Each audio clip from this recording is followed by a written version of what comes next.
බණ අහන්න සලස්වන්න මේ වෙනුවෙන් විශාල පරිශ්‍රමයක් යොදලා තියෙනවා. මේ නිදි මරන්න ඇති වියදම් කරන්න ඇති මම මූලිකව මේ බණ පින්කම සිද්ධ කරපු සියලු දෙනාටම මේ කියන බණ පදයක් ගානේ පින් සිද්ධ වේවා සාදු කියලා ප්‍රාර්ථනා කරනවා.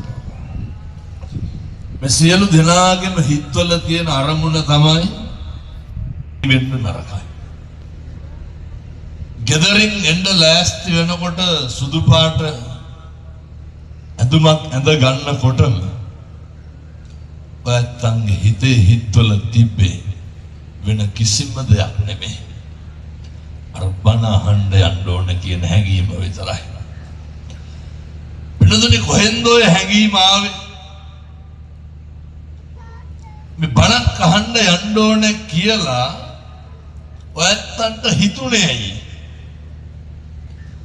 මතක තියාගන්න මේක මේ අහම්බයක් නෙමෙයි. මේ තමයි මේ සංසාරේ පුරුදු පින්නතුනේ. කාටවත් මෙතන ඉන්නවද අර බලෙන් එවපු කවුරුවත් නැහැ.